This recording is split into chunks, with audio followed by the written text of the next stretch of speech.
என்னென்றால் இன்றைய நாள் பெந்தைக்கோஸ்தே நாள் கொண்டாடி கொண்டிருக்கிறார்கள். ஆவியானவர் இன்றைக்கு ஊற்றப்பட்டு அப்போஸ்தலர் நாட்களை ஊற்றப்பட்டதை கொண்டாடி கொண்டிருக்கிறார்கள். ஆவியானவர் ஆதியில் இருந்தே அவர் கிரியை செய்து கொண்டுதான் இருக்கிறார். அப்போ நம்முடைய வாழ்க்கையில தேவன் நம்மோடு இடைப்படுகிற ஒவ்வொரு காரியங்களையும் நாம் அறிந்து கொள்ளணும், புரிந்து கொள்ளணும். அது மாத்திரம் உங்கள் மத்தியில பேசுகிற வார்த்தைகளை நீங்க வீட்டுல போய் தியானிச்சு பார்த்தாலும் உங்களுக்கு பிரயோஜனமாய் இருக்கு. என்ற இவைகள் எல்லாம் சாதாரணமாய் கிடைக்கிறது அல்ல, தேவன் பேசுகிற அவருடைய வார்த்தைகள். அப்போ இதுல எவ்வளவு தூரம் நீங்க தியானமா இருக்கிறீங்களோ அவ்வளவுக்கு நமக்கு வேற பல காரியங்கள்ல நேரத்தை செலவழிக்கிறோம். ஆனா தேவ வசனத்தை நாம் தியானிக்கிறதுக்கு நம்முடைய நேரத்தை ஒதுக்க வேண்டும். ஆகவே நாம் நேரடியாய் வார்த்தைக்குள்ளே போவதற்கு முன்பாக விஷய தலைகளை அவருக்கு நேராக தாழ்த்தி அவரிடத்திலே விண்ணப்பிப்போம். நன்றி அப்பா, பேசுகிற வார்த்தைகள் ஒவ்வொன்றும் உங்களுடையதான். இந்த வார்த்தைகள் தான் எங்களை உயிர்ப்பிக்கிறது. இந்த வார்த்தைகள் தான் கடைசி நாளிலே எங்களோடு பேச போகிறது. அப்பா, இன்று நீ கற்றுக் கொடுக்கிற இந்த வார்த்தைகளை ஏற்றுக்கொண்டு இதன் தாற்பயங்களை புரிந்து கொண்டு பிள்ளைகள் வாழ்வதற்கும் இதை அபியாசப்படுத்துவதற்கும் எல்லா கிருபைகளையும் கொடுப்பீராக. தகப்பனே, எந்த நோக்கத்துக்காக இந்த பூமிக்கு இறங்கி வந்து எங்களோடு வாசம் பண்ண நீர் சித்தம் கொண்டீரோ அந்த நோக்கம் ஒவ்வொரு பிள்ளையோட வாழ்க்கையை நிறைவேறும்படியாக இந்த வார்த்தைகளை உடைய பாதத்திலே வைக்கிறோம். வார்த்தைகளை பரிசுத்தப்படுத்தி பரிசுத்த நம் நடுவிலே பேசுவீராக என்று சொல்லி வார்த்தைகளுக்காய் நன்றி சொல்லி இயேசு கிறிஸ்துவின் நாமத்தில் ஜெபிக்கிறோம் நல்ல தகப்பனே. ஆமென், ஆமென். அப்போ நாம் ஒரு வசனத்தை வாசித்து விட்டு நான் உங்களுக்கு பிறகு செய்தி சகரியாவின் புத்தகத்தை எடுங்க.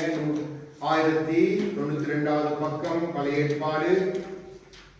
இதோட வசனத்தை வாசித்து விட்டு பின்பாக நான் இந்த செய்தியுடைய உங்களுக்கு விளங்கப்படுத்தி பின்பாக நான் செய்திக்குள்ளாய் கடந்து செல்வோம். அப்போ உங்களுக்கு விலகுவாய் நீங்கள் புரிந்து கொள்வீர்கள்.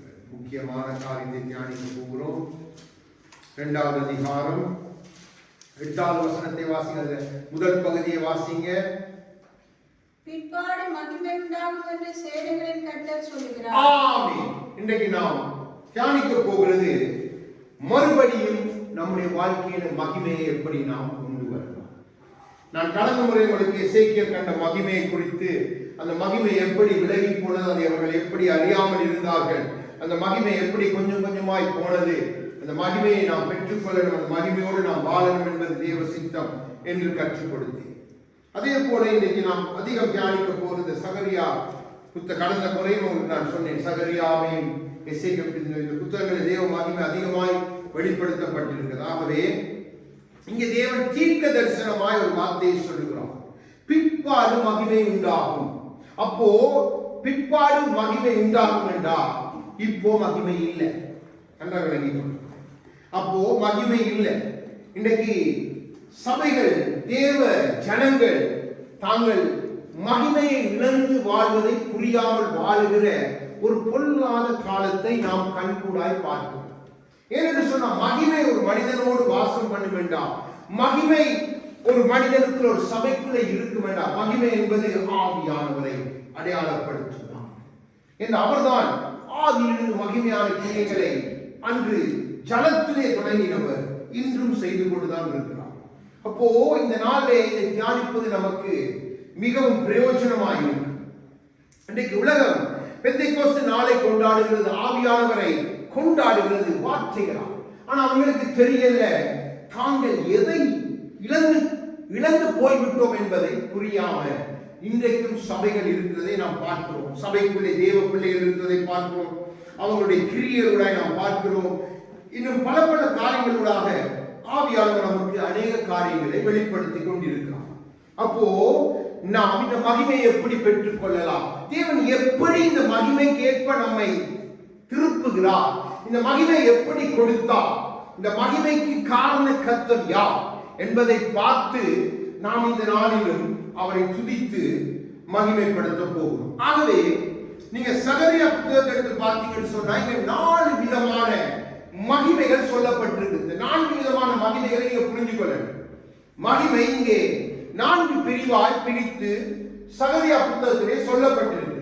அப்போ முதலாவது என்ன மகிமை என்றால் சகரியா 6வது அதிகாரம் 13வது வசனத்தை வாசிக்க பார்ப்போம். அவரே கர்த்தருடைய ஆலயத்தை கட்டுவார். ம்.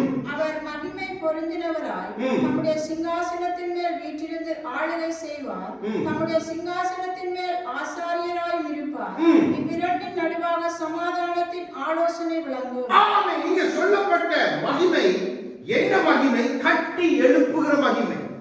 தேவ ராஜ்யத்தை கட்டி எழுப்புவதற்குத்தான் ஆவியானவர் நமக்குள்ளே மகிமையாய் வாசம் பண்ணுகிறார்.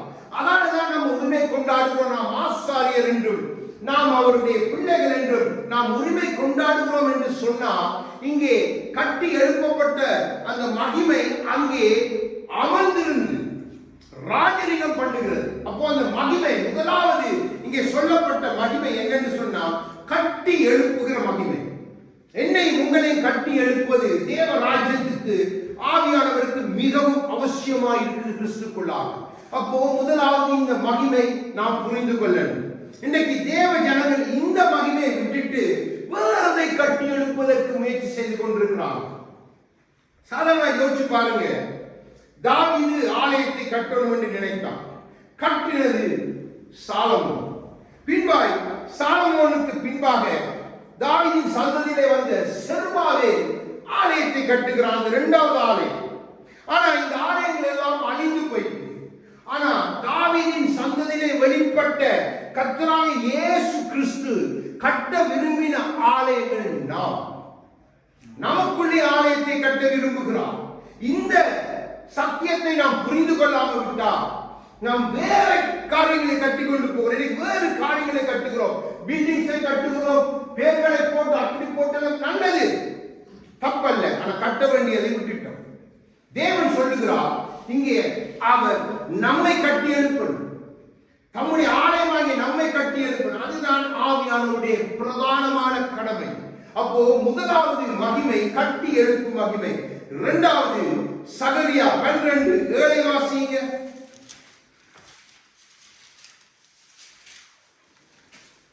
தாவீது வம்சத்தாரின் மகிமையும் எருசலேமின் குடிகளுடைய மகிமையும் யூதாவின் மேல் தன்னை உயர்த்தாதபடிக்கு கர்த்தர் யூதாவின் கூடாரங்களை முதல் ரட்சிப்பார். ரட்சிக்கும் மகிமை.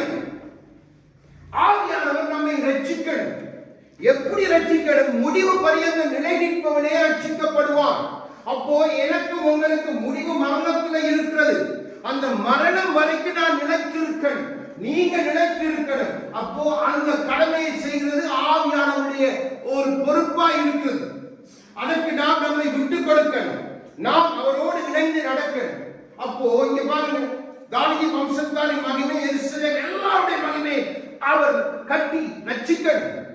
அது ஆவியானவருக்கு கொடுக்கப்பட்ட பிரதானமான கிரியை, அதை அவர் செய்யணும். அப்போ இது இரண்டாவது மகிமை. மூன்றாவது மகிமை சகரியா 2:5 வாசிங்க. ஆவியானவரை சரியாய் தெரிந்து கொள்ளணும். அப்பதான் நம்முடைய வாழ்க்கை சரியாயும், இல்லைன்னா நம்முடைய வாழ்க்கை தாறுமாறாய் போய்விடும். நானதற்கு சுற்றிலும் அக்கினி மதிலாய் இருந்து அதன் நடுவில் மகிமையாக இருப்பேன் என்று கர்த்தர் சொன்னார். மகிழ்ச்சிக்கு பாதுகாக்கிற மகிமை, நம்மை பாதுகாக்கணும். எதிலெல்லாம் இருந்து பாதுகாக்கணும்? நம்முடைய எதிராளியாகிய பிசாசு இடத்திலிருந்து பாதுகாக்கணும். நமக்கு பல சத்துருக்கள் வெளியில உண்டு. அப்போ மகிமை மகிமை மகிமை இன்னைக்கு எல்லாரும் மகிமை மகிமை மகிமைக்கு அர்த்தமே தெரியாது. ஆனா வேற நமக்கு அழகாய் மகிமையை குறித்து அழகாய் சொல்லி அந்த மகிமை எப்படி பிரிந்து செயல்படுகிறது, அந்த மகிமை என்கிற வாழ்க்கையில பிரிந்து செயல்படணும், ஒவ்வொரு பகுதியிலும் செயல்படணும். சும்மா மகிமை மகிமை குளோரி என்று சொல்றது எந்த அர்த்தமும் இல்லை. இப்போ ஒரு பிள்ளை தூங்காட்டி ஆறாரோ ஆறினரோ தூங்க அதை தூங்க வச்சு திரும்பி எழுதின என்ன செய்யும்? அப்போ அது மாதிரி நல்ல மகிமை என்பது நம்மோடு கூட அது வாசம் பண்ணணும், கூட நம்மோடு வரணும். அப்பதான் நம்மை பாதுகாக்க முடியும், நம்மை கட்டி எழுப்ப முடியும். அப்பதான் நம்மை ரட்சித்து முடிவு பணிந்து நிலைநிறுத்த முடியும். நாலாவது மகிமை திருப்பி அதே சகரியா 12:7 வாசிங்க.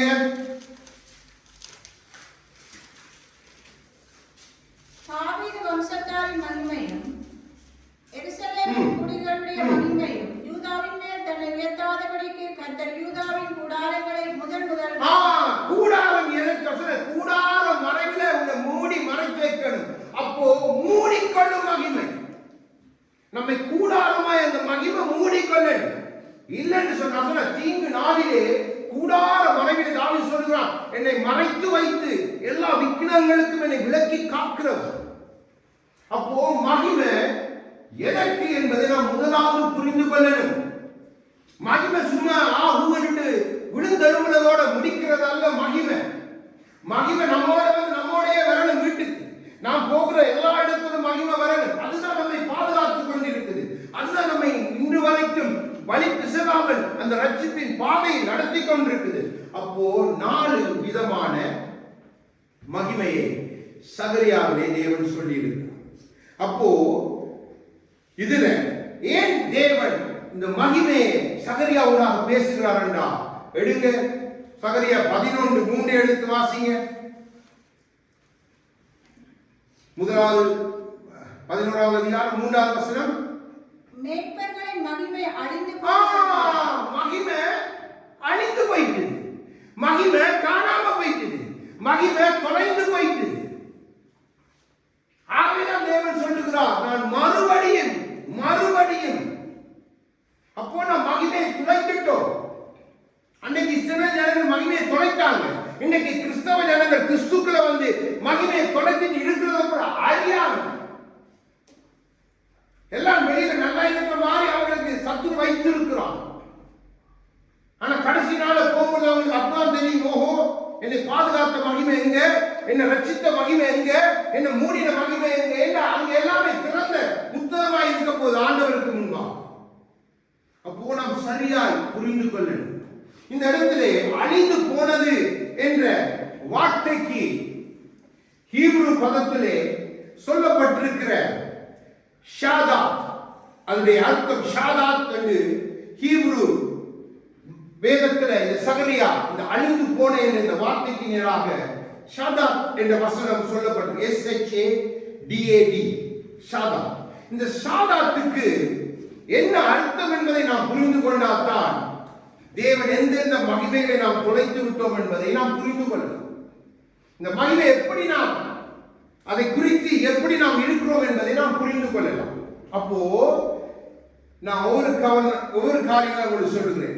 ஏன் மகிமை நாம் இழந்தோம் என்று சொன்னால் 2 காரணம் தான். ஒன்று, நமக்கு அந்த மகிமை குறித்த கவனம் இல்லை. அதை குறித்த அவேர்னஸ், அதாவது அதை குறித்த அந்த எச்சரிப்பு, அதை குறித்த அந்த சிந்தை நமக்கு இல்லை. ஆகவே நம்முடைய கவனம் மாற்றப்பட்டு விட்டது. அதாவது அந்த மகிமையை நாம் தொலைத்துட்டோம். தொலைத்தபடினால நமக்கு நம்ம மகிமை போனது, அழிந்து போனதை கூட நாம புரியாம இருக்கிறோம். அடுத்தது, நமக்கு கொடுக்கப்பட்ட அந்த மகிமையின் மதிப்பு நமக்கு தெரியும். அந்த பெருமதி, அந்த மதிப்பு நமக்கு தெரியல. சாதாரணமாக கையில ஒரு விலையேறப்பட்ட ரத்தின கல்லை கொண்டு வந்து தந்தா நீங்க அதை எப்படி பாதுகாப்பீங்க? அதை காட்டின மதிப்பு. அதனால சொன்னார், பரலோக ராஜ்யம் முத்த போல, விலையேறப்பட்ட முத்த போல பாதுகாத்துக்கொள். அப்போ இந்த 2 காரியத்தையும் நாம் நம்முடைய வாழ்க்கையில தொலைத்தபடியினால் நம்முடைய அதை குறித்த எந்த கவனம், அதை குறித்த எந்த சிந்தை நமக்கு இல்லாதபடியால நாம் தொலைத்து விட்டோம். அதன் பெருமதி நமக்கு தெரியல. இலவசமா இலகுவாய் பெற்றுக் கொண்டபடியினால அதனுடைய பெருமதி நமக்கு தெரியல. ஆகவேதான் நாம் அதை தொலைத்து போட்டோம். அப்போ இந்த இடத்தில் இந்த ஷாதாத் என்ற வார்த்தைக்கு இருக்கிற ஒவ்வொரு அர்த்தங்களாய் உங்களுக்கு நான் சொல்லித் தருகிறேன். முதலாவது, இந்த காரியத்தை நம்ம சரிப்படுத்தணும் என்றால், இந்த மகிமையை நாம் பெற்றுக்கொள்ளணும் என்றால் தேவன் என்னத்தை நம்மிடத்தில் எதிர்பார்க்கிறார். அப்போ முதலாவது இதுக்குரிய ஒவ்வொரு காரியங்களுக்கு நான் சொல்லித்தான். இந்த ஷாதாத் என்கிற காரியத்துக்குரிய முதலாவது, கெட்டு போனது. ஒரு பொருள் கெட்டு போனா அது எப்படி இருக்கும்? அதை நம்ம சாப்பிட முடியுமா? இல்ல அதை நம்ம வச்சிருக்க முடியுமா? கெட்டு போயிட்டு. ஆனா சொல்ற கெட்டு போயிட்டு, மகிமை கெட்டு போயிட்டு. அடுத்தது சொல்லுகிறார், மகிமை அழிந்து போன, அழுகி போயிட்டு. மகிமை அழுகி போயிட்டு, அது பிரயோஜனப்படாது. அந்த அளவுக்கு அதை சிதைச்சு போகும். நல்ல அழகான ஒரு பணத்தை கொடுத்தால் அந்த பணத்தை நாம் என்ன செய்தோம்? வைத்து அதை சரியாய் பாதுகாக்காதபடினால் அதை அழுகி போக பண்ணிட்டு.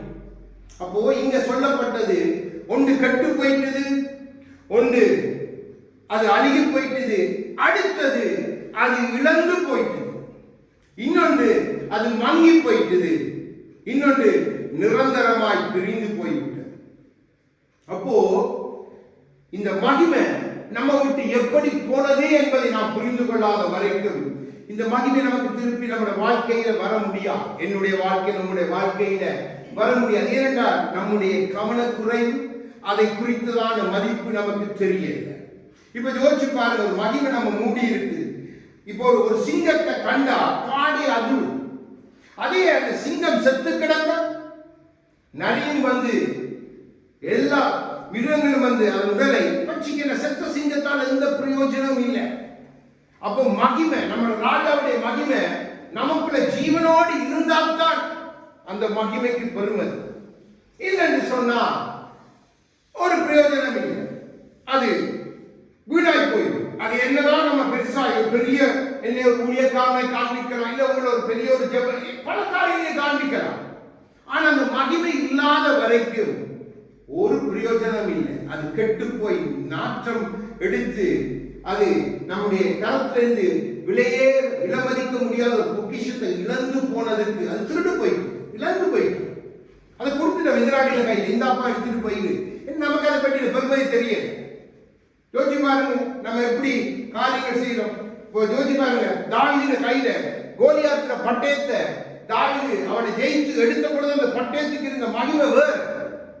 அந்த பட்டயத்தை கொண்டு சுத்தி அங்கே ஆசான இடத்துல கொடுத்த பொழுது அந்த பட்டயத்தால எந்த மகிமையும் இல்லை. அந்த பட்டயம் அங்க சும்மா இருக்கு. அதை பின்பாய் தாவீது எடுத்து போய் தாவீதுக்கு பிரயோஜனம் இல்லை. என்ன அந்த ராஜாவுக்கு முன்னுக்கு தந்த பைத்தியக்காரன் போல காண்பித்துக் கொண்டு ஓடி போகிறான். அப்போ நாம் தேவ கரத்துல இருக்கும் பொழுது, அந்த கரத்துல இருக்கும் பொழுது அந்த பட்டயத்துக்கு மகிமை என்பது போல நம்முடைய வாழ்க்கையில ஆவியானவர் நம்மோடு இருக்கும் பொழுதுதான் நம்முடைய வாழ்க்கையில மகிமையை நாம் பார்க்கலாம். நம்ம ஆவியானவர் விட்டுட்டு நம்ம பட்டயமா எடுத்துக்கொண்டு போனா ஒரு பிரயோசனம், மழுங்கி போன பட்டயம், துருப்பிடித்த பட்டயம், அதை கொண்டு போய் நீங்க யாரையும் ஒண்ணு செய்யற சாத்தான் சிரிப்பான். அப்போ மிக கவனமா இருக்கணும். அந்த தாளந்த வேண்டி அங்கே புதைத்து வைத்தவனை தேவன் கடிந்து கொள்ளுகிறான். அந்த தாளந்த கொடுத்த பொழுது அதை கொண்டு போய் பெருக்கிறவருக்கு தேவன் சந்தோஷமா கொடுக்கிறார். அது மாதிரிதான் உங்க கையில கொடுக்கப்பட்டு இருக்கிற இந்த மகிமையை நீங்க பயன்படுத்தணும். இந்த மகிமையை கொண்டு நீங்க தேவ ராஜ்யத்துக்கு பிரயோஜனப்படணும்.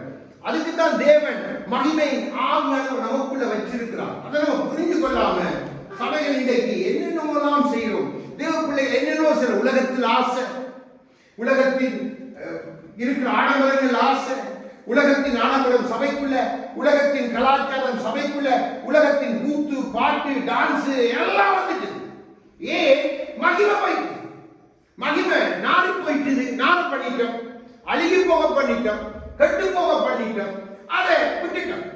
இப்ப நமக்கு அதை குறித்து எந்த அதைத்தான் இங்கே தேவன் சொல்லுகிறார். மெய்ப்பர்களை மகிமை அணிந்தது. ஊழியக்காரன் மகிமையை புடிஞ்சாலா அவன் எல்லாத்தையும் கொண்டு வருவான். பிறகு அதுக்கு பின்னாலே இருக்கிற ஆடுகளுடைய நிலைமை பரிதான். போச்சு பாருங்க, கவனமா இருக்கணும். உங்களை நடத்துகிற மேய்ப்பன் எப்படிப்பட்டவன் என்பதை வைத்துத்தான் ஆடுகளுக்கு பெருமதி. நம்முடைய மேய்ப்பன் பெரிய மேய்ப்பன், நல்ல மேய்ப்பன். ஆகவேதான் நமக்கு ஒரு பெருமதி இருக்கு. இந்த பெருமதியை நம்ம ஒரு நாளும் விட்டு கொடுக்க கூடாது. நம்முடைய ஆவியானவர் ஒரு நாள் விட்டு கொடுத்துடக்கூடாது. அப்போ நம்ம எப்படி இந்த மகிமை நம்ம விட்டுட்டோம், அழுகி போயிட்டது, கட்டு போயிட்டது, எல்லாம் போயிட்டது. நான்கு இந்த மகிமைக்குரிய எந்த ரட்சிப்பை குறித்த எந்த கவலையும் இல்லை. பேச்சில ஒரு என்ன எதையும் ஒரு எடுத்தறிந்து பேசுகிற பேச்சு, கவலை இல்லாத பேச்சு. நாளைக்கு செத்தா என்ன, செத்துட்டு போறோம். இப்படியே தேவ பிள்ளையே வந்துட்டான். என்ன மகிமை போய். ஆனா ஒரு மனுஷனுக்குள்ள மகிமை இருந்தா அவன் கடைசி வரைக்கும் அப்படி பேச மாட்டான். ஆவியானவர் இருந்தா அவனுக்கு தன்னுடைய ரட்சிப்புல மிகவும் கரிசனை இருக்கும். தான் கட்டி எழுப்ப வேண்டிய ராஜ்யத்தை குறித்த கரிசனை இருக்கும். தன்னை மூடிக்கொள்ளுகிற அந்த மகிமை குறித்த அவதானம் இருக்கும். தன்னோடு கூட வருகிற பாதுகாக்கிற மகிமைக்கு கொடுக்கிற கனத்தை குறித்து மிகவும் எச்சரிக்கையா இருக்கும்.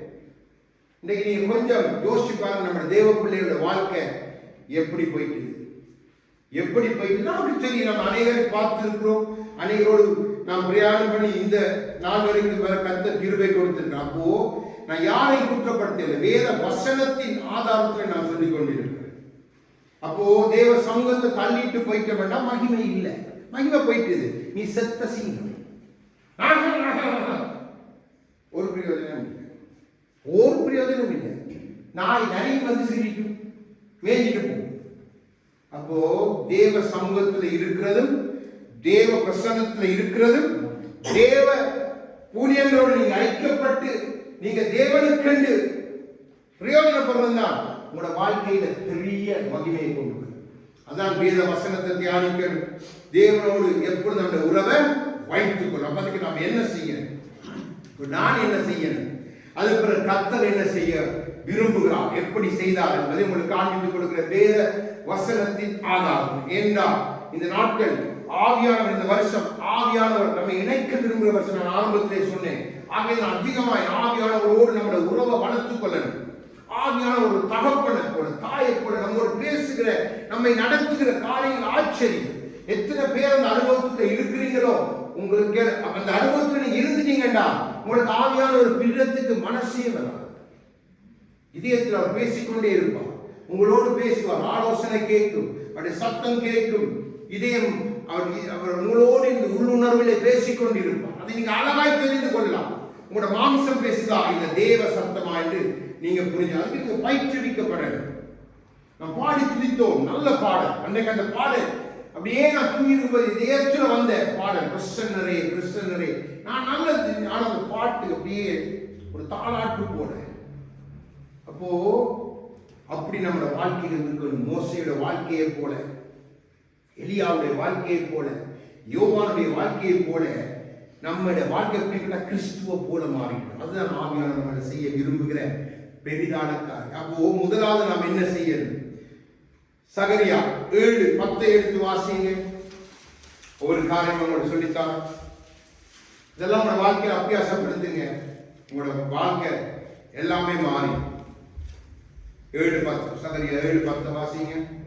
விதவையையும் திக்கற்ற பிள்ளையையும் பரதேசியையும் சிறுமியானவரையும் கொடுக்காமலும் உங்களில் ஒருவனும் தன் சகோதரனுக்கு விரோதமாய் தன் இருதயத்தில் தீங்கி நினையாமலும் இருங்கள் என்றார். என்ன செய்தெல்லாம் நீங்க செய்யணும், என்ன செய்யணும் தெரியுமா? உங்களோட மனசின் யோசனைகள் கிறிஸ்துவுக்கு ஏற்ற பிரகாரமாய் மாற்றப்படணும். அதான் பவுல் சொல்றார், உங்கள் சிந்தைகள் கிறிஸ்துவின் சிந்தையாய் மாறணும். உங்க யோசனையில் நடக்கும், எங்க யோசனையில் நம்ம ஒரு நாளும் எந்த காரியத்தை நாம செய்ய விடுவிட்டோம் என்றால் நாம் இப்படிப்பட்டவர்களை நாம் ஒதுக்கி விடுவோம். ஆண்டவரை ஒதுக்கினாங்க. அதான் சொல்றேன், நீங்க திக்கற்றவர்களை ஒதுக்குறீங்க, விதவைகளை ஒதுக்குறீங்க, கஷ்டப்பட்டவர்களை ஒதுக்குறீங்க, பலரை ஒதுக்குறீங்க. உங்க யோசனை பிள்ளை, உங்களுடைய நினைவு பிள்ளை. இது கிறிஸ்துவின் சிந்தை இல்லை, இது ஆவியானுடைய சிந்தை இல்லை. இன்னொரு இறைமையான சொல்றார், இப்படிப்பட்டவர்களை விசாரிப்பதே எனக்கு பிரியமா இருக்குது. இதுதான் யாக்கோபு, இதானே பக்தி. அப்போ நம்முடைய யோசனை மாறணும். நம்ம எப்படி ஆட்களை நம்ம நிதானிக்கிறோம்னு சொன்னா, இன்னைக்கு சபைகள் எப்படி நிதானிக்க நம்ம இல்ல, நான் சொல்லும்போது நான் முழு கிறிஸ்தவ உலகத்தை குறித்து பேசிக் கொண்டிருக்கிறேன். அப்போ நம்ம எப்படி நிதானிக்கிறோம் என்று சொன்னா, நல்லா மினுக்கு வஸ்திரம் போட்டு நல்ல பிசினஸ் அவங்களுக்கு தான் சபையில பாத்தீங்கன்னா பெரிய பாஸ்டர் பதவி. அங்க சபையில இருக்க அத்தனை பேரை நீங்க பாத்தீங்கன்னா 3 பேரும் பாஸ்டர். ஆனா அவங்களுடைய சாட்சியம் சொல்ல நீங்க பார்க்கணும், பிசினஸ் பெரிய பெரிய பிசினஸ் எல்லாம் வந்து செய்யறாங்க. கிறிஸ்துக்குள்ள வந்து பிசினஸ் செய்யறது தான் அவங்களோட சாட்சி, அவங்க தான் பாஸ்டர். அப்ப இந்த பாஸ்டர் என்ன யோசனையை கற்றுக் கொடுப்பான் ஆடுகளுக்கு? யோசிச்சு பாருங்க. நானும் பெரிய பிசினஸ் மேனா இருந்தாலும் அது என் யோசனை, அது தேவையில்லை கிறிஸ்துவுக்குள்ள. அதுக்கு ஒரு படிப்பு தேவையில்லை. எப்படி உங்களோட பொருளாதாரத்தை நீங்க வளர்க்கணும், எப்படி உங்களோட பிசினஸை வளர்க்கணும், அதுக்கு படிப்பு. வெளியில எத்தனை பேர் இருக்கிறான் பிசினஸ் ரோட்ல குப்பை புறக்கின்றதுனால பெரிய கோடீஸ்வரனா இருக்கிறான். அது இல்ல கிறிஸ்துவுடைய சிந்தை, அது கிறிஸ்துடைய யோசனையே இல்லை, அது பிசாசினுடைய யோசனை. இன்னைக்கு அதை கொண்டு வந்து நாங்க சபைக்கு பாருங்க. சொல்றாங்க, ஏன் சகோதரனுக்கு விரோதமாய் இதெல்லாம் நம்முடைய சபைகளுக்குள்ள இருக்கிறதுக்கு காரணம் என்ன தெரியுமா? நமக்கு நம்முடைய யோசனைகள் தவறு.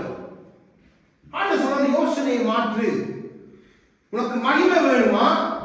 உன்னை நான் மீண்டுமாய் மகிமையால நிறைக்கணுமா, நீ இழந்ததை மீண்டும் பெற்றுக்கொள்ளணுமா, முதல்ல உன்னுடைய யோசனை, மாம்சத்துக்குரிய யோசனைகள், உலகத்துக்குரிய யோசனைகள். அவங்க செய்யறாங்க, நாங்க செய்யணும். இவங்க இப்படி இருக்காங்க, நாங்க இப்படி இருக்கணும். இதை மாற்றுங்க. கிறிஸ்து இப்ப இருந்தா எப்படி இருப்பா, கிறிஸ்து இப்ப என்ன செய்வா, கிறிஸ்துடைய வழி என்ன, ஆவியானவரே அந்த யோசனை எனக்குள்ள தாங்க. அப்போ ஆவியானவர் சொல்லுவார், மகனே மகளே, கொண்டாட்டம் அல்ல, களியாட்டுகள் அல்ல, போ தேவ சபைக்கு போ. வீட்டுல நீ படுத்திருந்து ஒன்றும் சாதிக்க போறது இல்லை. நீ ஒரு கிழமை ஒரு நாள் சபைக்கு போறது எதுக்கு தெரியுமோ, உன்னை நான் பரிசுத்தப்படுத்தி உன்னை மீண்டுமாய் அனுப்புகிறேன். அந்த வாரம் முழுவதும் நீ வாழ்வது யோசனையை மாற்றி என்றால் கெடுத்து போறதுக்கு நம்ம ஆட்கள் சொல்றோம். நான் ரெஸ்ட்ல இருக்கிறேன், நான் ஹாலிடேஸ்ல இருக்கிறேன். இதெல்லாம் கர்த்தருடைய பார்வையில் அருவருப்பு. இயேசு கிறிஸ்து சொன்னீங்க, நான் ரெஸ்ட்ல இருக்கிறேன். ஆவியானவர் சொல்ல மாட்டேன். என்ன இரவும் பகலும் கண் உறங்காமல் விழிச்சிருந்து போராடி கொண்டிருக்கிறார்கள் ஆவியானவர், கிறிஸ்து வார்த்தையும் ஆவி. அப்போ நம்ம அதை விட்டுட்டு நம்ம பேசுறோம் என்றா நல்லா தெரிஞ்சுக்கொள்ளுங்க, உங்களுடைய மகிமையை நீங்க அழித்து போட்டீங்க, அழுகி போயிட்டு நாற்றம் எடுக்குது, கெட்டு போயிட்டு, பிரயோஜனப்படாது. முதலாவது நீங்க என்ன செய்யணும், உங்களுடைய யோசனையை மாற்ற. கர்த்தருடைய இன்னைக்கு எப்படி நம்ம சிந்திக்கிறோம், நம்ம சுமந்து வந்த கர்த்தருடைய தோலை நம்ம மறந்துட்டோம். கர்த்தருடைய தோல்கள் என்னையும் உங்களையும் சுமந்து வந்து இருக்குது இந்த இடம் வரைக்கும், இன்று வரைக்கும். நம்ம இப்ப எப்படி மாறிட்டோம், நம்முடைய ஊழியர்கள் எப்படி மாறிட்டா, நம்ம கர்த்தரை சுமக்க, கர்த்தரை நாங்க பெரியார்கள் கர்த்தருக்கே நாங்க வகுப்படுப்போம், ஆவியானவருக்கே நாங்க பைபிள் கற்றுக் கொடுப்போம். இன்றைக்கு இப்படித்தான் சபையில பிரசங்கங்கள் அடியா பாருங்க, நீங்க அநேகருடைய பிரசங்கங்கள் எடுத்து யோசிச்சு பாருங்க, எவ்வளவு தூரம் மகிமை இழந்து போயிருக்கிறது புரியாம கடைசி கால சபை.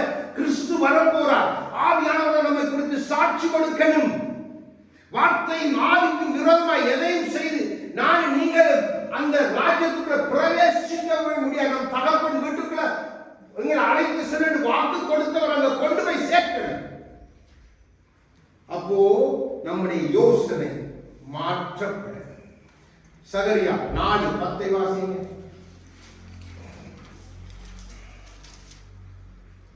அற்பமான ஆரம்பத்தின் நாளை யார் அசட்டை பண்ணலாம்? அதாவது இன்னைக்கு வேணும், இன்னைக்கு இது சேர்த்து நாளைக்கு பார்த்துக்கணும், நாளை பார்த்துக்கணும். நம்ம நாட்களை அசட்டை பண்ண சொல்றார். நீ நாளை அல்ல, உனக்கு கொடுத்த நேரத்தை அசட்டை பண்ணாத, உன்னுடைய காலை எடுத்து வை, உன்னுடைய கிரியையில தொடங்கு. நம்ம கிறிஸ்துவுக்குள்ள வந்துட்டோம், காலை எடுத்து வைக்கிறதுக்கு நம்ம தடுமாறோம். இன்னைக்கு செவ்வாய்க்கிழமை, இன்னைக்கு வியாழக்கிழமை, இன்னைக்கு வெள்ளிக்கிழமை, புதன்கிழமை ஒன்று கொடுக்க கூடாது.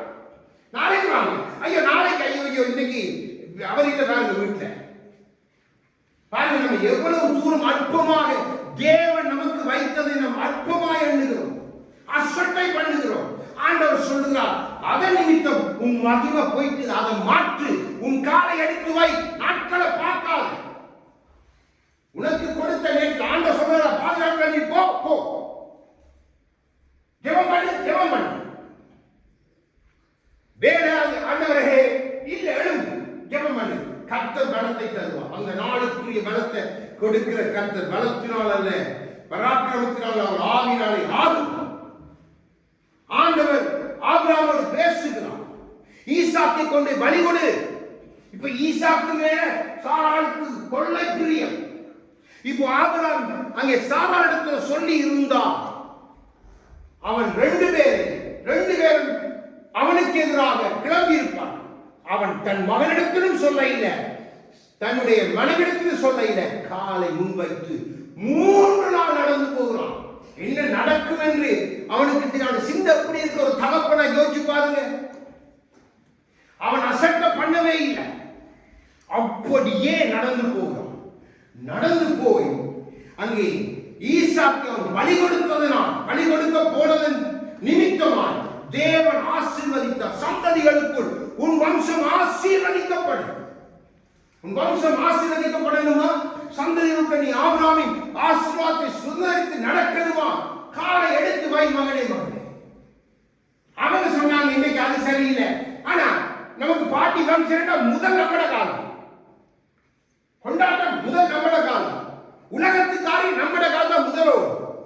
ஆனா ஆண்டவருடைய காரியத்தில், ஆண்டவருடைய ராஜ்யத்தில், நீதியில நாம் காலை எடுத்து வைக்கிறதே இல்லை. ஆண்டு சொல்றார் மாறு, ஆபிரகாமின் சந்ததியா இருக்கணும்டா மாறு, கிறிஸ்துவின் சந்ததியா இருக்கணும்டா மாறு, அப்பொழுது உன் காரியங்கள் வாய்க்கும். யோசிச்சு பாருங்க. பேதுரு அங்கே தண்ணீர் ஆண்டவர் கண்டோடு சொல்ல, ஆண்டவரே நான் நடந்து வரேன், நடந்துவான். பேதுரு தண்ணீர காலை வச்சு அவனுக்கு எப்படிப்பட்ட உணர்வு இருந்திருக்கு கொஞ்சம் யோசிச்சு பாருங்க, கொஞ்சம் சிந்திச்சு பாருங்க. ஏதோ ஒரு தரையில ஒரு ஒரு பாரமான இதுல இப்படி நாங்க நிக்கிறது போலதான், கால் வைக்கிறது போலதான் அவனுக்கு உணர்வு இருக்கு. ஏனென்றா தண்ணி நிக்க முடியாது. அப்போ அதை அவன் கொஞ்சம் அசட்ட பண்ணிட்டு தண்ணியை பார்த்தான், மூழ்க போயிட்டான். என்று அவனுக்கு தெரியல, அவன் காலை வச்ச பொழுதே கரத்தை கொடுத்தது கர்த்தர். அதே கரம் தான் அவனை தூக்கி எடுத்து. நீங்க காலை வைத்தா கர்த்தர் கரத்தை வைப்பான். அப்போ உங்க காரியம் மாறி. இன்னைக்கு தேவ பிள்ளைகள் அதை யோசிக்கிறதே ஏதோ நாங்க தான் எல்லாம் செய்தது போல, தாங்க தான் என்ன செய்தது போலதான் நம்முடைய நடிப்பும் நம்முடைய மாயமான வாழ்க்கை. கிறிஸ்துவ நம்பிக்கைமா சூழ்நிலைகள் உங்களுக்கு ஒரு இதே இல்லை, நடந்து போங்க. ஆனா சொல்றாங்க நட, மரண நட, என் கரம் வரும் முன்னோடு. அதான் சொல்ற கோலும் தடிகளை தேற்றுமாங்க. மகிமையை இழந்து நம்ம எதையோ செய்யறோம். பணத்துக்கு பின் ஓடும். இரவா முடிச்சிருந்து பணத்தை எப்படி சம்பாதிக்கலாம், பணத்தை எப்படி இருக்கலாம், கம்ப்யூட்டர்ல தட்டி பார்க்கலாம், அதுல இப்படியே நம்மகிட்ட. ஆனா வேதத்தை அதுக்கு ஒரு படிப்பு, அதுக்கு ஒரு தீர்க்கதரிசி, அதுக்கு ஊழியர்கள் கொஞ்சம் கொண்டு சோடித்து வச்சுட்டு கோட்டு சூட்டு போட்டு கடிக்கிறாங்க. எப்படி தெரியுமா 5 தாளம் எப்படி பெருக்கிறது?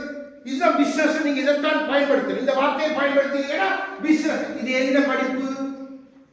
யோசிச்சு பாருங்க. இதெல்லாம் வந்துட்டு சபைக்குள்ள மிக கவனமா இருக்கு. அற்பமான நாள், நீங்க அற்பமான நாள் இன்னைக்கு அப்படியே நீங்க இருக்கக்கூடாது. கிறிஸ்துவுக்கு கண்டிப்பா நீங்க ஓட, கிறிஸ்துவுக்கு ஒரு காலை நீங்க முதல் வைக்கும் பொழுதே கிறிஸ்து தன்னுடைய கரத்தை வைப்பார். அப்போ நம்முடைய வாழ்க்கையில மகிமை வரணுமா?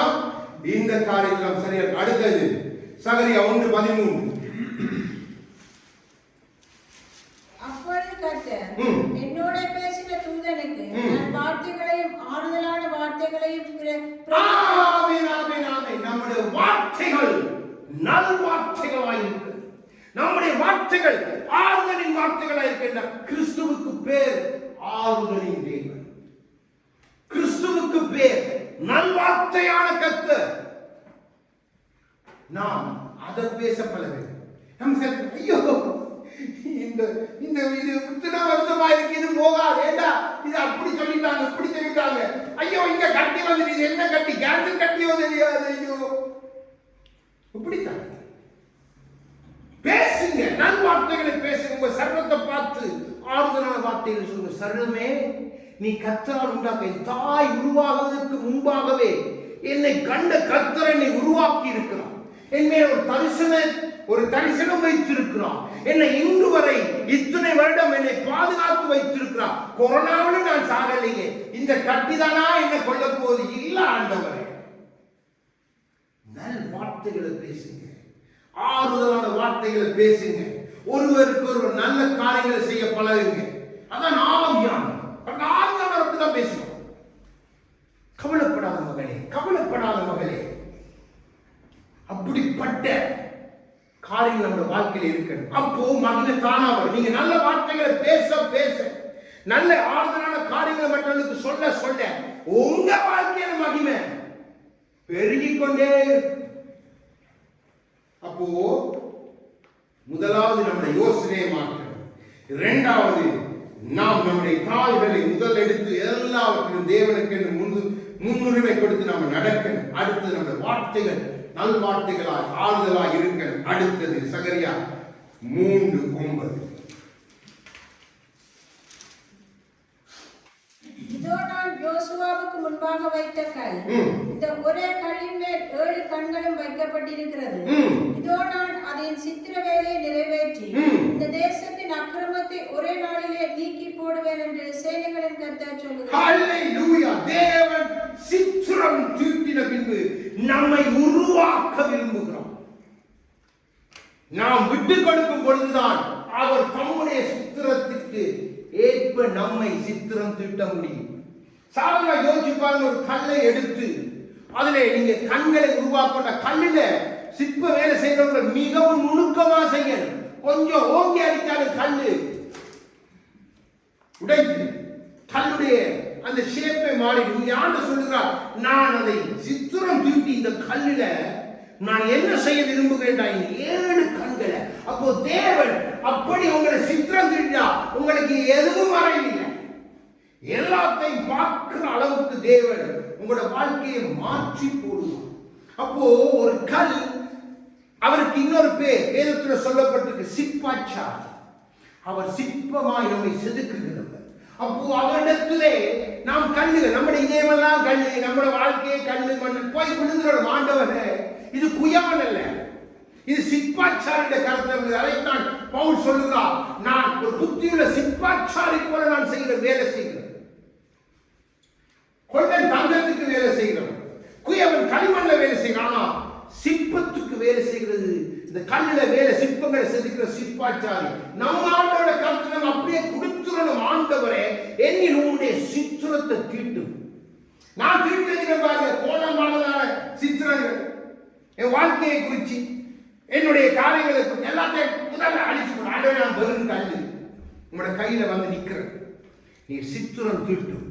நீ சித்திரம் தீட்டி உம்முடைய கண்களை என்னிலே செதுக்கிறீர்கள். அதற்கு பின்பாக எனக்கு வேறு கண்கள், வேறு தீர்க்கதரிசியும் தேவையில்லை, யாரும் தேவையில்லை. ஆவியானவர் நம்மோடு பேசிக்கொண்டே இருப்பார். எல்லா காரியங்களையும் காண்பித்துக் கொண்டே இருப்பார். எப்படி நம்மை ஒரு உபயோகமற்ற கல்லை உபயோகமான கல்லாக மாற்றி நம்மை சித்திரம் தீட்டுகிற ஒரு சிப்பாச்சாரி இடத்துல நாம் வந்து அதான் நம்ம ஆவியானவர் நம்மை செதுக்கி, நம்மை பண்படுத்தி, பயன்படுத்தி, உபயோகப்படுத்துகிற அந்த மகிமை நம்ம. நான் இப்படித்தான் இருப்பேன், நான் இப்படித்தான் உடுத்துவேன், நான் இப்படித்தான் பேசுவேன், நான் இப்படித்தான் சேர்த்துக்கு வரும் பாருங்க, சேர்த்துக்கு வருவேன். ஆனா என்னுடைய தனிப்பட்ட வாழ்க்கையில நீங்க செதுக்க வரவே கூடாது. நான் தான் என்ன செதுக்க. அப்போ நம்ம உடைக்கப்படுவது, சிதைந்து போவது எத்தனை நிச்சயமான காரணம். அப்போ நம்முடைய வாழ்க்கையில மகிமை திருப்பி வரணுமா, நம்ம போய் நம்மை சிற்பாச்சாரியுடைய கருத்துல, ஆவியான கருத்துல ஒப்பு கொடுக்கணும். உங்களுக்கு பிரியமான சித்திரமாய் என்னை தீட்டும், அதிலே உம்முடைய கண்களை வையும். அந்த கண்களுக்கு தான் மகிமை. நாம் பாடினோமே, பத்மோ தீவிலே யோவானுக்கு வெளிப்படுத்தி என் கண்களையும் திறந்தது. அப்ப திறந்து உங்களுடைய கண்கள், மனக்கண்கள் தான் போல இவர்களுக்குள்ள பிரகாசமான மனக்கண்கள் அப்பா திறக்கப்படணும் என்று வேண்டிக் கொண்டார். அதை செய்யறது நம்ம ஆவியானவர். அந்த சிப்பாச்சாரிட்ட போய் கொடுத்துருங்க, அவர் செதுக்கட்டு. சில நேரம் அடிப்பது உறவாத்தான் வார்த்தைகளுக்கு பரவாயில்லை, அது நல்லது. என்ன எனக்கு கண்ணை செதுக்கிறான். 7 கண்கள் இந்த பரிபூர்ணமா என்னை செதுக்கணும், பரிபூர்ணத்துக்கு நேராக நடத்தணும். அப்பதான் இந்த மகிமையோடு நான் வாசம் பண்ணலாம், அந்த ஆவியானோடு நான் இணைந்து நடக்கலாம். அப்போ நாம் அவருடைய கையில இருக்கிற கல்லை போல நம்ம ஒப்பு கொடுத்துறோம். இப்போ இந்த கல்களை குறித்து வேதத்தில் இருக்கிற சில காரியங்களை உங்களுக்கு நான் காண்பித்து கொடுத்து நாம் முடிக்க போறோம். மகிமை கல்லை பார்த்து நாம் முடிக்க போறோம். நம் வாழ்க்கை எப்படியா இருக்கணும் என்றதை நமக்கு ஆண்டவர் கற்றுக் கொடுப்பார். அப்போ நம்முடைய மகிமை வரணுமா, நம்முடைய யோசனை மாறணும். திரும்ப உங்களுக்கு சொல்லித்தான், நாம் கிறிஸ்துக்குள்ள எப்பொழுதும் முதன்மையாய் கால்களை எடுத்து தயங்கவே தேவ ராஜ்யத்துக்கு வேண்டி நாம் ஏற்படும். நம் வார்த்தைகள் நல் வார்த்தைகள், ஆறுதலின் வார்த்தைகளாக இருக்கணும். பின்பாய் நம்முடைய கல்லாக சிற்பாச்சாரியுடைய கருத்துல முழுமையாக ஆவியானவர் ஒப்பு கொடுக்கிறார். என்னுடைய சித்திரம் அல்ல, என்னுடைய விருப்பம் அல்ல, உம் சித்தம்.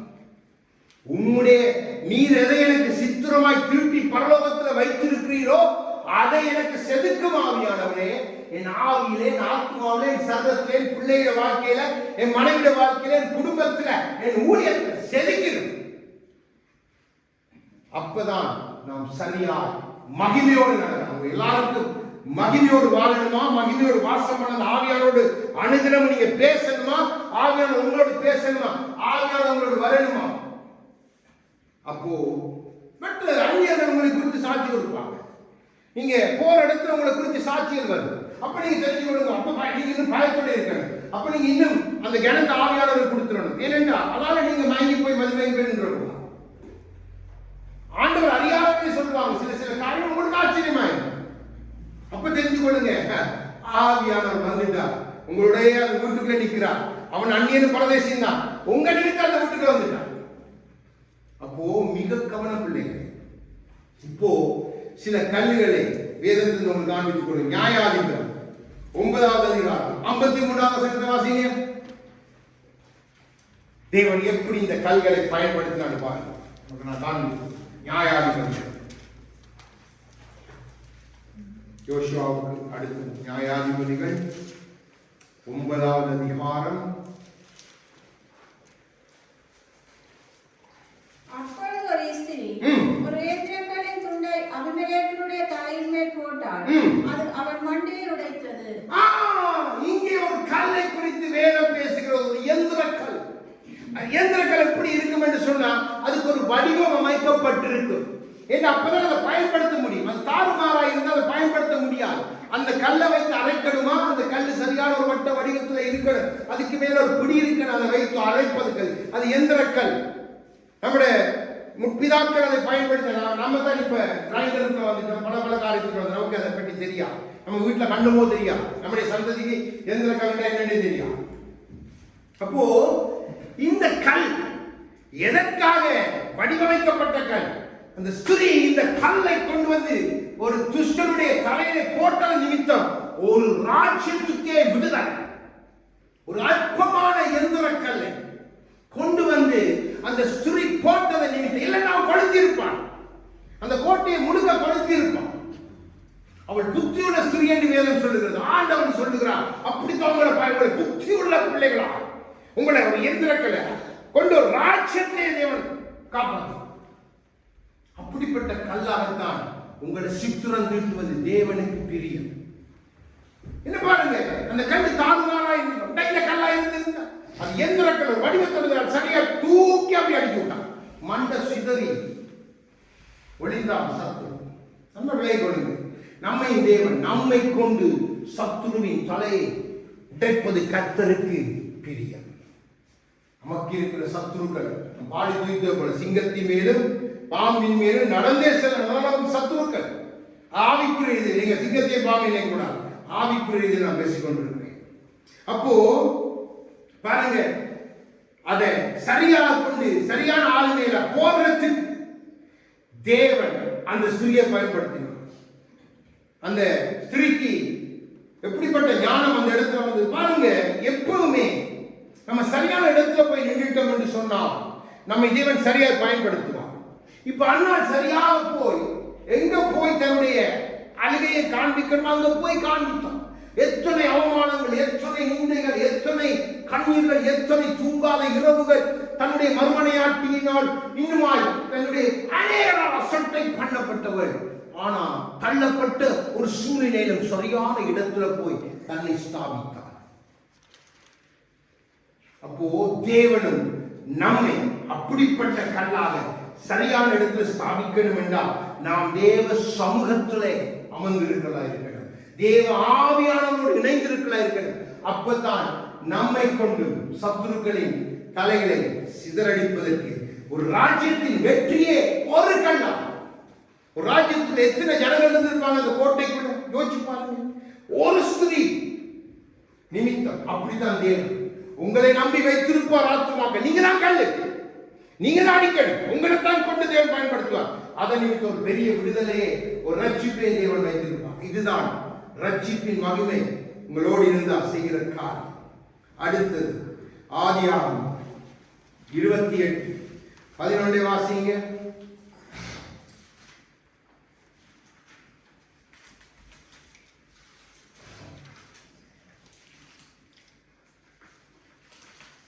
ஆதியாகமம் 28:11.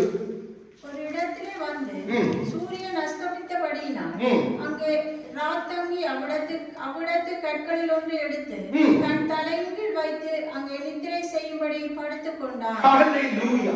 இங்க பாருங்க, யாக்கோபு வந்து பார்க்கிறான். அநேக கற்கள் இருந்திருக்கும் அந்த இடத்துல, பல கற்கள் இருந்திருக்கு. ஆனா அதுல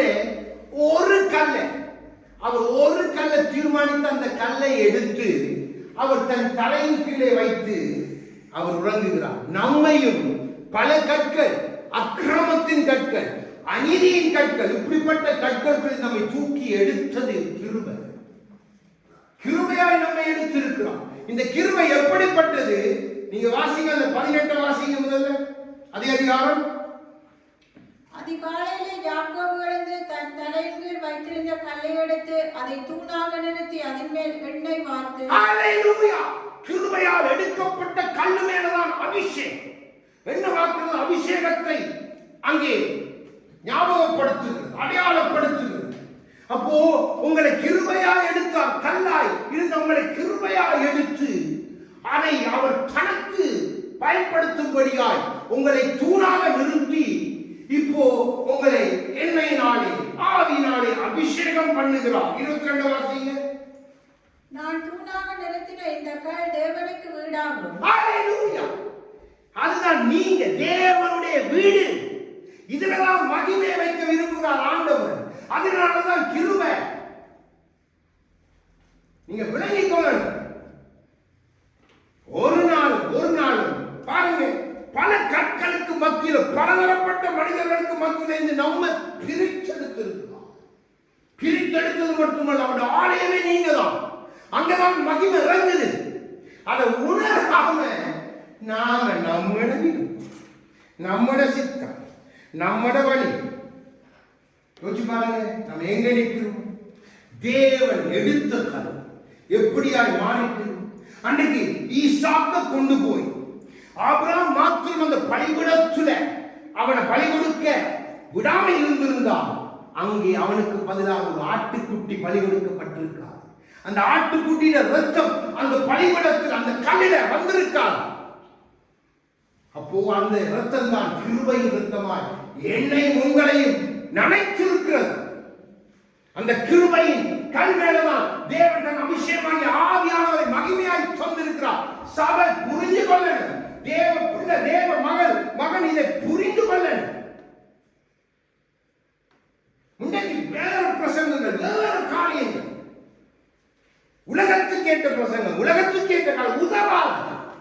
நம்ம எதை விட்டாலும் வசனத்தை விடவே கூடாது. வசனம் தான் நம்மோடு பேசணும், வசனம் தான் நம்ம நடத்தணும். அப்பதான் ஆவியானவர் எங்களுக்கு துணை செய்ய முடியும். சும்மா ஊர்க்கதை, வம்பு கதை, கேலிக்கதை பேசுறதுக்கு இந்த சபை இன்னைக்கு இந்த பலிபீடத்தினுடைய பெருமதி தெரியாம இன்றைக்கு என்னென்னத்துக்கோலாம் பயன்படுத்திக் கொண்டிருக்கிறாங்க. பெண்களை கொண்டு கூத்தாட விடுறது, டான்ஸ் ஆட விடுறது, வேண்டாத கொண்டு பலிபீடத்தில் வைக்கிறது. இதெல்லாம் நீங்க எதை அவமானப்படுத்துறீங்க? உங்களுக்காக சிந்தப்பட்ட ரத்தத்தை, உங்களுக்காக தூணாக நிறுத்தப்பட்ட ஆவியின் மகிமையை நீங்க கனவீனப்படுத்துறீங்க. இன்னைக்கு இதைத்தான் சபை செய்துட்டு மகிமை மகிமை க்ளோரி க்ளோரி என்றா மகிமையும் இல்லை, க்ளோரியும் இல்லை, எல்லாம் வெளியே. சும்மா இருந்து கத்தக்கூடாது. ஒரு பிரச்சனை, அது உணர்ச்சி வசப்படும். அதை பார்த்து 4 பேர் வாங்க, வெளியில போனா அதுல வாழ்க்கை கலங்கி. அது தேவையில்லை. நமக்கு நம்மளோட வாழ்க்கை நம்மோட இருக்கு, நம்மோட வரணும். நம்மை விட்டு எடுப்படாத நல்ல பங்கு ஒரு நாள் நீங்க மறக்க கூடாது. பிள்ளைங்க வேதத்தை தியானித்து பாருங்க. ஆவியோட உதவியோட தியானிங்க. கேளுங்க. ஒரு வசனம் உங்களுக்கு அவருக்கு கொஞ்சம் தடுமாறி நிற்கிற, அதுல நின்றுட்டு தியானம் பண்ணுங்க. ஆண்டவர் இதை கற்றுதான், இதை கற்று என்ன அனுப்பும் வரைக்கும் நான் எழுத மாட்டேன். அது நம்மளோட தியானமா இருக்கு. படித்தாலும் அந்த வசனம் அப்பதான் பாட்டு வருது. அப்படி பாட்டிலே ஆண்டவர் பதில் சொல்லுவோம் இல்ல. ஆவியான சத்தம் கேட்கு. தேவன் எப்படி உங்களுக்கு மகிமையை கொடுக்க விரும்புகிறார் நீங்க விளங்கிக் கொள்ளணும். உங்களை எப்படி தேவன் பயன்படுத்த விரும்புகிறார், எவ்வளவு தூரம் தேவன் உங்களை நினைச்சிருக்கிறார், மறக்க கூடாது. அடுத்த வசனம் 1 ராஜா 18வது அதிகாரம் 30வது வசனம். சிலதை பார்த்து நான் முடிக்க போகிறேன். ஒன்று ராஜாக்களின் புத்தகம் 18:30.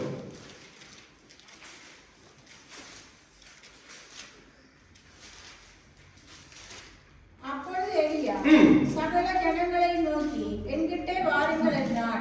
சகல ஜனங்களும் அவன்கிட்டே வந்தபோது தகர்க்கப்பட்ட கர்த்தருடைய பலிபீடத்தை அவன் செப்பனிட்டு, உனக்கு இஸ்ரவேல் என்னும் பெயர் இருப்பதாக. ஆமென், ஆமென். பாருங்க, இப்போ பலிபீடத்தை தகர்க்கப்பட்டிருக்கு. பலிபீடம் அந்த அடையாளமே இல்லை. இப்ப இந்த பலிபீடத்துல ஒரு கல்லை வைத்து பலிபீடத்தை அமைக்க முடியுமா? இல்லை. அவன் 12 கோத்திரங்களுக்கு ஏற்ப 12 கற்கள், உடைக்கப்பட்ட கற்கள், அந்த இடத்துல இந்த 12 கற்களை எடுத்து வைத்து அந்த பலிபீடத்தை கட்டுகிறான். தேவன் உடைக்கப்பட்ட வாழ்க்கையில தான், உடைக்கப்பட்ட பலிபீடத்துல தான் தேவன் ஒரு அற்புதத்தை செய்ய முடியும். என் வாழ்க்கை எவ்வளவு தூரம் உடைக்கப்படுதோ, எத்தனை விதமாய் உடைக்கப்பட்டு என் வாழ்க்கை கட்டப்படுதோ, அப்படி நினைச்சு கொள்ளுங்க. தேவ மகிமை உங்க மேல பெருசாய் அவமானப்படுத்திட்டாங்க, இவங்க கேவலப்படுத்திட்டாங்க, இவங்க துப்பிட்டாங்க, குட்டிட்டாங்க, கவலைப்படாதீங்க. மகிமை பெருசு, மகிமை பெருசு. அந்த கல்லில்தான், அந்த பலிபீடத்துலதான் அக்கி இறங்கிட்டு நீங்க எவ்வளவுக்கு உடைக்கப்படுறீங்களோ அவ்வளவுக்கு ஆவியானோட மகிமையால் நிரப்பப்பட்டுக் கொண்டே இருப்பீங்க. உடைக்கப்பட்ட வாழ்க்கையில தான் ஆவியானவர் அதிகமாய் மகிமைப்படுகிறது. கிறிஸ்துவோட வாழ்க்கை உடைக்கப்பட்ட விதம் நமக்கு நன்றாய் தெரியும். ஆவியானவர் மகிமைப்பட்டுக் கொண்டே இருந்தார். நம்ம வாழ்க்கை உடைக்கப்படுதா, கவலையே படாது. அங்குதான் தேவனுடைய அக்கினி உங்களை சந்திக்கும். ஆவியானவர் சந்திப்பார். இப்ப எலியா, இந்த அக்கினி அழைக்கிற எலியா, ஓரே பர்வதத்துல ஆண்டவர் அழைக்கிறார், வா ஒரே பர்வதத்துக்கு வா. பலத்தை கொடுத்து அங்க வச்சு பேசுறான், திட்டத்தை சொல்லி கொடுக்கிறான். அக்கினி சந்திக்குது. பாருங்க, அது சந்திக்கும் போது என்னென்ன காரியம் நடக்குது நீங்க பாருங்க. அந்த இதை எடுத்து நீங்க வாட்சி பாருங்க வீட்டை. அப்போ எவ்வளவுக்கு நம்மளோட வாழ்க்கை உடைக்கப்படுதோ தேவனால விரும்புகிறான். நம்ம உடைச்சு பார்ப்பான், என் பிள்ளை இவன்ல எப்படி இருக்கான். பவுலுடைய வாழ்க்கை உடைக்கப்பட்ட வாழ்க்கை, அக்கினி. பேரோட வாழ்க்கை உடைக்கப்பட்டுச்சு, அக்கினி. யோவான் வாழ்க்கை உடைக்கப்பட்டுச்சு, அக்கினி. அக்கினி அவன் அழிக்கவே இல்லை, ஒன்றுமே செய்யல. அப்படி நம்ம அதான் அந்த மகிமைக்குள்ள நம்மளோட வாழ்க்கையில மகிமையை நம்ம வைத்துக் கொண்டு நடக்கணும், நன்றாய் விளங்கிக் கொண்டு. அப்போ உடைக்கப்பட்ட கல்களால் இருந்த நம்மளை எவ்வளவுக்கு உடைக்கப்பட்டு நம்மை தேவன் ஒரு பணிவிடமாய் கட்டுகிறார், அவ்வளவுக்கு மகிமை பெரிதாக இருக்கும். அப்போ நீங்க உடைக்கப்படுறதுக்காய் நீங்க அதிகமாய் அலட்டிக் கொள்ளவே தேவையில்லை. ஏன் எனக்கு நீந்த, ஏன் எனக்கு அவமானம், ஏன் ஆண்டவரே வெளியில் இருக்கிற நல்லா தான் இருக்கான், ஏன் எனக்கு இப்படி இருக்குது கேட்காது. மகிமை வரப்போம். மகிமை நீங்க ஐயோ முடியாது, எனக்கு நேரம் இல்லைன்னு சொல்ற அளவுக்கு கத்திரவங்க நடத்துவோம். அடுத்தது 1 ராஜா 6வது அதிகாரம் 7வது வசனம். இந்த 2 காரியத்தை பார்த்து முடிக்கிறோம்.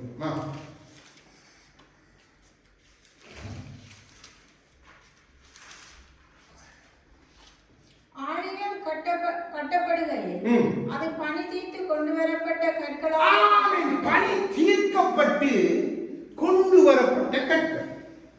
ஆலயத்துக்குள்ள வைத்த தேவன் பணி தீர்க்க இல்லை. ஆலயத்துக்கு வெளியில இருந்து வர முதலே பணி தீர்த்து உள்ள கொண்டு வா. ஏன்னா சில கற்கள் பாருங்க, சிலரை நீங்க உள்ளுக்குள்ள வச்சு கட்டுறது கஷ்டம், அது தானி கட்டப்படாது, மற்றவனை கட்டுறதுக்கு அனுமதிக்காது. அப்போ தேவன் சிலரை வாழ்க்கையில வெளியில வச்சு நல்லா அவனை கொண்டு போய், முடியாத என்னால என் தேவன் தான், கிறிஸ்துதான், இயேசுதான் என்று அறிகிற வரைக்கும் அவனை வெளியில வச்சு ஆண்டவர்கள் பார்த்துட்டு கொண்டு. அப்போ வந்துட்டு நான் இந்த கல்லு பணி தீர்க்கப்பட்ட கல். அப்போ தேவ வார்த்தைக்கு ஆமென் அல்லேலூயா. இது பணி தீர்க்கப்படாமல் உள்ள கொண்டு வந்தா மற்றவனை பார்க்க வலிக்குது, மற்றவங்களை பார்க்க வலிக்குது. ஏன்னா இது பணி தீர்க்கப்படாத கல், டேஞ்சர். அப்போ நன்றாய் விளங்கிக் கொள்ளுங்க. உடைக்கப்பட்ட கல் என்றால் தேவன் உங்களை பலிபீடத்தில் பயன்படுத்துவார். ஒரு கல் என்றால் தேவன் உங்களை தூணாய் நிறுத்தி தன் ஆலயமாய் நிலைநிறுத்துவார். இப்போ பணி தீர்க்கப்பட்டு நீங்க வந்துட்டீங்க என்று சொன்னால் ஒரு ஆலயத்துல கொண்டு வந்து உங்களை பயன்படுத்த வெளிக்கிட்டுவார் ஆண்டவர். ஒவ்வொரு அப்படித்தான் ஆவியா நம்ம வழி நடத்தி கொண்டு வரும். ஒவ்வொரு கட்டங்கள். இப்போ நீங்க ஆலயத்துல பயன்படணும், நீங்க பலிபீடத்துல பயன்படணும். இப்ப பலிபீடம் ஒரு குறிப்பிட்ட இடம், ஆலயம் முழு இடம், எல்லாத்துலையும் நீங்க பயன்படணும். அதே மாதிரி பலிபீடத்துல பயன்படணும், அதே மாதிரி உங்களோட வாழ்க்கையில நீங்க பயன்படணும். அப்போ தேவன் ஒவ்வொரு கட்டமாக கூட நடத்தி கொண்டு வருவார். அப்போ என்ன சிலரெல்லாம் பாருங்க, உள்ள வச்சு கடைசி நீங்க எவ்வளவு நாள் வந்துட்டு எல்லாம் வேண்டாம் இல்லைன்னா காய்ச்சிட்டு அதுவும் போயிட்டு வெளியில இருந்து காய்ச்சி, ஏன்னா அது பணி தீர்க்கப்படாத கொடுக்கப்பட்ட கிருபையே தெரியல. கடைசியில கட்ட கொண்டை ஐசியூல போட்டு கடைசி கட்டத்தை இழுக்க மூச்சு இழுக்கக்குள்ளதான் தெரியும். அப்ப தெரியும். மிகவும் கவனம் பிள்ளைகள், தேவன் நடத்துற வழிகள் நம்ம ஒரு நாள் தேவ மகிமை விட்டுட்டு ஒரு பிரயோசனம் இல்லை. நம்ம செத்த சிங்கம் ஒரு பிரயோஜனம் இல்லை. நல்ல விளைவு தேவன் நம்மை பணி தீர்த்த கல்லாவும் கொண்டு வந்துட்டார். வெளியில வைத்து நமக்கு தம்மை அறிய தந்து நம்மை ஒரு அழகாக உருவாக்கி வந்த சத்தத்துக்கு இன்று வரைக்கும் நம்ம செவி கொடுத்து இருக்கிறோம்டா. நாம் பணி தீர்க்கப்பட்டு வந்திருக்கிற கற்கள் ஆலயத்திலே பயன்படும்படியா சும்மா இருந்து கொண்டு வந்தாங்க. நன்றாக விளைய. அப்போ இந்த சில நேரங்களில் பாருங்க, சபைகள்ல சில சத்தங்கள் தேவ பிரசன்னத்தை தடுத்து போடும். என்ன வேண்டாத கேலி பேச்சுகள், வேண்டாத என்ன சபைக்குள்ள நீங்க ஒரு ஆலயத்துக்குள்ள வந்து இருந்தீங்கன்னா நமக்கு பிரசங்கப்படுத்த எல்லாம் தேவையில்லாத வேண்டாத ஜோக்ஸ் எல்லாம் தேவையில்லை. பிரசன்னத்தை தடுத்து போடும். அதுக்கு பிறகு வேற பிரசனம், வேற பிரசனம் வரக்கூடாத வந்து கொடுப்பான் பிரசனத்தை. கவனம் இருக்கிற பிள்ளைகள், தேவனுடைய ஆலயம், தேவ பிள்ளைகள், நீங்க ஒவ்வொருத்தரோட ஆலயங்கள். அப்போ நீங்க கூடி வர்ற இடத்துல அங்கே ஜீவன் இருக்கு, ஆசீர்வாதம் இருக்கு. அடுத்தது சங்கீதம் 144 இன்னொன்றை பார்த்து நான் முடிக்க போகிறோம்.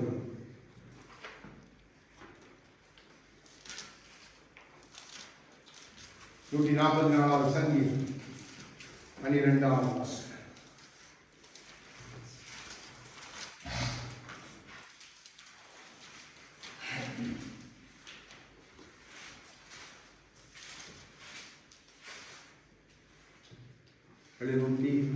பக்கம். அப்பொழுது எங்கள் குமாரர் இளமையில் ஓங்கி வளர்கிற விருட்ச கண்டுகளை போலவும், எங்கள் குமாரத்திகள் சித்திரம் தீர்த்த அரண்மனை மூளை கற்களை போலவும். இப்போ உங்களை அழகாக சித்திரம் தீர்த்தி, உங்களை அழகாக வணங்கி, கர்த்தர் உங்களுக்கு ரட்சிப்பின் வஸ்திரத்தை கொடுத்து பாதுகாத்து கொண்டு வந்து ஆலயத்தில் ஒவ்வொரு மூளைக்கண்களா நம்முடைய குமாரத்தி இளமையோடு வாழ கணித்து சமானமாக தேவன் நம்மை வைத்து பயன்படுத்த விரும்புகிறார். அப்போ இந்த மூளைக்கண்கள் எதற்கு? அரண்மனையை கட்டுவதற்கு. ஆகைதான் பவுல் சொல்லுகிறார், நீங்க இந்த கற்கள் மேல இசைவாய் கட்டப்பட்டு கொண்டு வாரீங்க. நம்ம கல்லு இல்லை, நம்மளோட வாழ்க்கை எப்படி இருக்கணும் ஆவியானவர் நம்மளோட பேசுகிற அந்த மகிமையோடு நீங்க வாழணும். மகிமை விட்டு வாழ்ற வாழ்க்கை பிரயோஜனம் இல்லை. எல்லாரும் தாவீதை உதறி தள்ளி விட்டாங்க. அண்ணமாரில பெரிய பலசாக யுத்தத்துக்கு போறவங்க, யுத்த வீரர்கள். தாவீதோட இவன் சின்னவன், இவன் சரி வர மாட்டான். ஆனா ஆவியானவர் தேடி போறார் சாமுவேல்.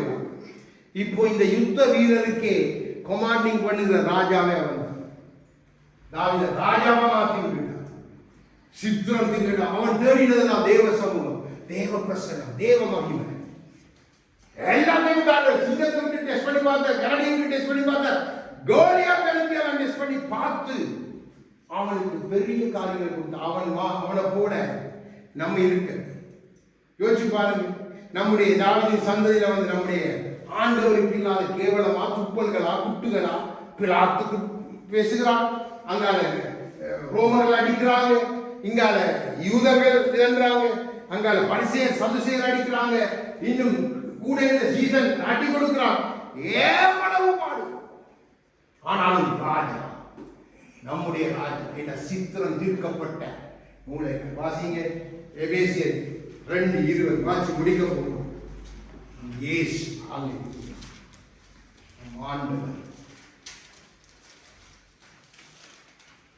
எபேசியர் 2:20 வசனம். அப்போஸ்தலர் தீர்க்கதரிசிகள் என்பவருடைய அஸ்திபாரத்தின் மேல் கட்டப்பட்டவர்களாய் இருக்கிறீர்கள். அதற்கு இயேசு கிறிஸ்து தாமே மூளைக்கல்லாய். ஆமென், ஹalleluya. நம்முடைய மூளைக்கல்லாகிய இயேசு கிறிஸ்து அவர்தான் சித்திரம் தீர்க்கப்பட்டு எல்லா தன்மைக்கு அவருக்கு மேல நம்ம கொண்டு வந்து வைத்து அவர் தான் மூளைக்கல், நான் தலை சாய்த்த கல், வானத்தின் வாசல், ஏன் பெத்தே வாக்கு பண்ணினவர், தகப்பன் தேசத்துக்கு உன்னை கொண்டு போய் சேர்ப்பேன் என்று சொன்னவர், உன்னுடைய தகப்பனுடைய ஆசீர்வாதங்களை உனக்கு தருவேன் என்று சொன்னவர். ஆகவே கிறிஸ்துக்குள்ளாய் சகல ஆசீர்வாதங்களும் கொடுக்கப்பட்டு இந்த கல்வின் மேல் நாம் கட்டப்பட்டதான் மகிமை. அதைத்தான் ஆள்கள் அந்த வாழ்க்கையை கண்மலையாகிய கிறிஸ்துவின் மேல் கட்டப்படுங்க. அநேகத்தை நாம் தியானிக்கலாம், நமக்கு இது போதும். அப்போ நம்முடைய மகிமை கிறிஸ்துவோடு நம்ம இணைத்து வைக்கிறதுல இருக்குது. கிறிஸ்துவோடு நாம் இணைந்து வாழ்வதில் இதை நம்முடைய வாழ்க்கையில் செய்கிறது மகிமை ஆவியானவர். ஆவிதான் அவர் நம்மோடு வாசம் பண்ணி இந்த பூமிக்கே வந்துட்டார். ஆண்டவர் போய் பரத்தில் இருந்தாலும் தன் ஆவியை கொடுத்திருக்கிறார். நம்மோடு உறவாட, நம்மை தேற்ற, நம்மை ஆற்ற, நம்மை நடத்த, நம்மோடு பேச, நம்மை தகப்பன் வீட்டுக்கு கொண்டு போய் சேர்த்து சாட்சி கொடுக்க, மகிமை கர்த்தர் நம்மோடு இருக்க, நம்மை பாதுகாத்து நடக்க, நம்மை ரட்சித்து நடத்த, நம்மை மூடி காத்துக் கொள்ள, நம்மோடு கூட பேச ஒரு தகப்பன் உண்டு, ஒரு தாய் உண்டு. நம் ஆவியானவர் அவரை எங்களுக்கு சம்பாதித்து கொடுத்த மூளைக்கல்லுதான் நம்முடைய இயேசு கிறிஸ்து. அதுதான் சித்திரம் தீர்க்கப்பட்ட அழகாய் உருவாக்கப்பட்ட கல். அந்த கல்லின் மேல்தான் அப்போஸ்தலர்கள் நாங்க எல்லாரும் கட்டப்பட்டுக் கொண்டிருக்கிறோம். அப்போ நம்ம தலை சாய்க்கிற அந்த கல் மூளைக்கல் நம்முடைய வாழ்க்கையின் ஆசீர்வாதத்தின் கல், நம்முடைய வாழ்க்கையில எதையும் செய்து முடிக்க வல்ல கல், நம்மை கைவிடாத கல். சொன்னார், என் ஆடுகளுக்கு ஜீவன் பரிபூர்ணப்படும்படி நான் வந்தேன். அப்போ கிறிஸ்து நமக்குள்ளே ஜீவனை பரிபூர்ணப்படுத்துகிறவர். அந்த மகிமை நமக்குள்ளே நிறைவாய் காணுதான் கிறிஸ்துவின் மகிமையின் மேல் மகிமை அடைகிறோம் என்று வேதம் சொல்கிறது. அப்போ அந்த தலைக்கல்லாகிய கிறிஸ்துவோடு நம்மை இணைக்கிற மகிமை ஆவியானவரோடு நம்முடைய உறவு சரியா இருக்கு. நம் கிறிஸ்துவோடு நம் உறவு சரியா இருந்தா இப்போ நாம் பாடி துதிக்க போறது போல நம் வாழ்க்கைகளை தேவன் ஆசீர்வதிப்பார். வடக்கு தெற்கு கிழக்கு மேற்கு நீ பரவுவாய், அதுல எந்த மாற்றமும் இல்லை. எல்லா திசைகளை தேடி ஜனங்கள் வருவார்கள், எல்லா திசையிலும் ராஜாக்கள் வருவார்கள், அதிகாரிகள் வருவார்கள். ஆச்சரியப்படும் விதமாய் நம்மை நடத்துகிற நம்முடைய மூளைக்கல் அந்த மகிமை கிறிஸ்துவை நாம் பாடி துதிக்க போறோம். அவரை எழுந்திருந்த சமூகத்திலே உற்சாகமாய் நம்ம ஒப்புக் கொடுக்க போகிறோம்.